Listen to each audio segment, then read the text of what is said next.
Assalamualaikum warahmatullahi wabarakatuh. Jumpa lagi di video pembelajaran matematika. Pada video sebelumnya, kita sudah membahas materi tentang bunga tabungan atau bunga tabungan tunggal. Nah, pada video kali ini kita akan membahas tentang pinjaman atau angsuran. Sama konsepnya dengan bunga tabungan. Kalau bunga tabungan berarti uang kita bertambah. Kalau pinjaman atau angsuran berarti kita meminjam uang di bank. Nah, yang kita hitung itu angsurannya, apakah dalam setahun atau dalam berapa bulan, gitu. Nah, baiklah langsung saja untuk lebih mendalam penjelasannya tentang pinjaman, marilah kita simak baik-baik video berikut ini. Pinjaman. Nah, bila kita menabung di bank, maka kita akan mendapatkan bunga tabungan dari bank tempat kita menabung, sehingga tabungan kita akan bertambah, seperti yang dijelaskan tadi ya.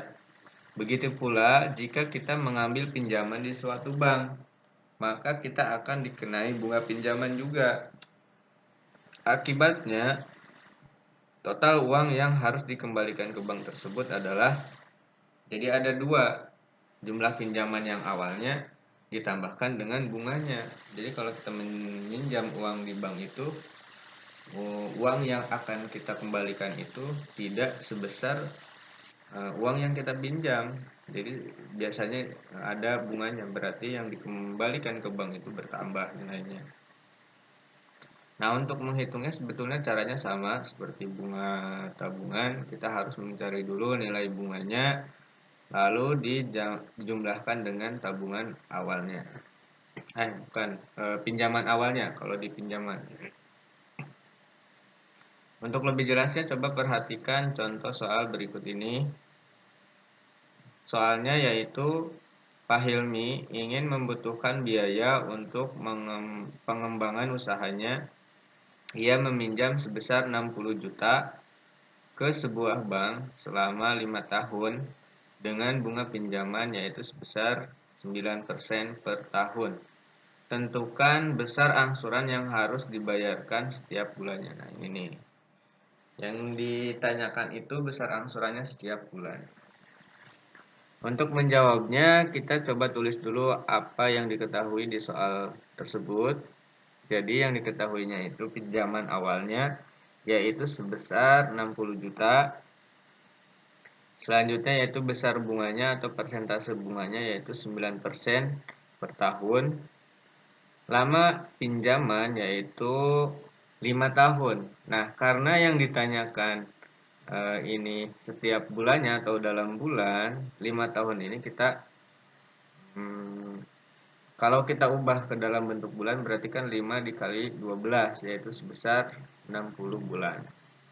Sedangkan bunga untuk menghitung bunganya yaitu sebelum ke mencari angsuran per bulannya kita hitung dulu bunganya, yaitu bunga sama dengan 5 dikali persentase bunga dikali pinjaman awal. Nah, kenapa ini bisa ada angka 5? Karena di sini lama pinjamannya itu sebesar 5 tahun. Makanya di sini dikali dengan 5. 5 dikali persentase bunga dikali pinjaman awal. Selanjutnya 5 dikali persentase bunganya berapa di sini? 9%, berarti 9 per 100 dikali dengan pinjaman awalnya yaitu sebesar 60 juta. Nah, ini kita bisa coret lagi nih. 0.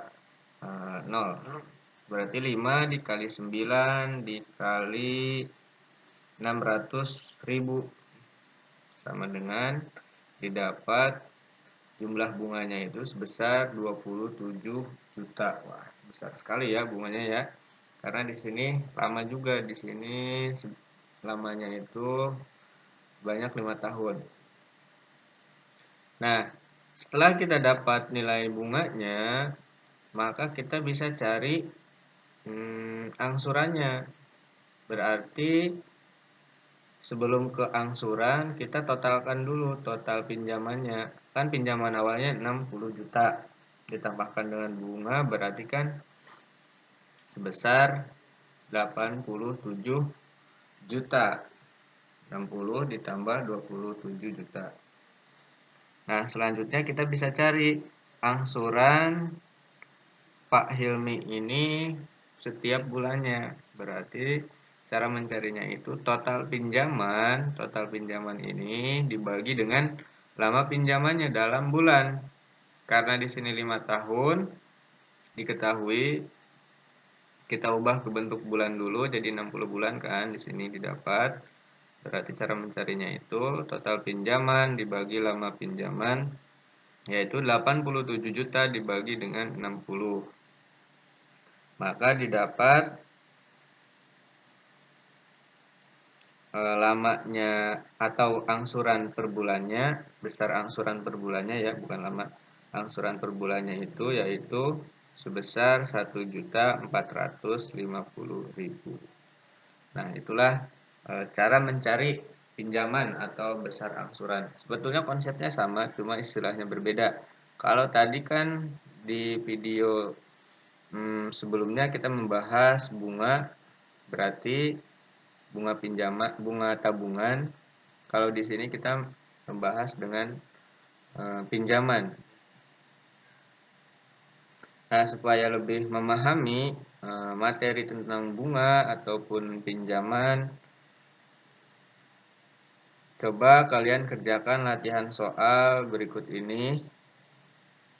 Yang pertama, soalnya itu tabungan awal Alia di bank adalah 5 juta dengan bunga sebesar 8% per tahun. Nah, hitunglah. Nah, di sini ada 3 poin. Yang pertama, hitunglah besar bunga selama setahun. Berarti tinggal kita masukkan ke rumus bunga yang selama 1 tahun ya. Nah, karena di sini persentasenya itu 8% per tahun. Nah, selanjutnya yang kedua ini yang ditanyakan besar bunga selama 9 bulan. Kita tinggal masukkan saja ke rumus yang mencari bunga dalam bulan. Berarti di sini bulannya itu 9 bulan. 9 per 12 berarti kan. Nah, coba kalian cari. Nah, yang C yaitu yang ditanyakan total bunga alias selama 3 tahun. Nah, kalau ditanyakan total tabungan, bukan total bunga. Total tabungan Alia, kalau misalkan ditanyakannya seperti itu, berarti kalian cari dulu besar bunganya, besar bunga dalam 3 tahun, baru nanti ditambahkan dengan tabungan awalnya. Ya, tabungan awalnya kan 5 juta, berarti nanti tinggal tambahkan 5 juta ini ditambahkan dengan bunga selama 3 tahun. Itu cara menjawab soal yang C. Selanjutnya nomor 2 soalnya itu tentang besar tabungan awal Dharma di bank adalah 8 juta. Nah, hampir mirip ya tentang tabungan semua. Jika 5 bulan kemudian tabungannya menjadi 8.200.000, hitunglah. Nah, ini nih berbeda dari soal-soal sebelumnya. Karena di sini di soal ini diketahui tabungan awal. Nih. Terus lamanya menabung selama 5 bulan. Kemudian tabungan akhirnya atau total uang Dharma ini sebesar 8.200.000. Nah, yang pertama yang ditanyakan itu persentasenya, persentase bunganya. Coba kalian cari ini. Kalian tinggal masukkan ke rumus bunga ya. Bunga yang dalam bulan karena di sini diketahuinya dalam 5 bulan. Nah, selanjutnya yang kedua ini yang ditanyakan besar bunga selama 1 tahun. Coba kalian cari atau jawab 2 soal ini. Nah, soalnya bercabang ya. Nomor 1 ada A, B, C dan nomor 2 ada A, B. Nah, itulah penjelasan tentang materi bunga tabungan dan pinjaman. Jika ada yang kurang paham, kalian bisa tanyakan langsung di WhatsApp ataupun di Google Classroom. Sekian video penjelasan pada kali ini. Kurang lebihnya mohon maaf. Terima kasih. Bila taufik walhidayah. Wassalamualaikum warahmatullahi wabarakatuh.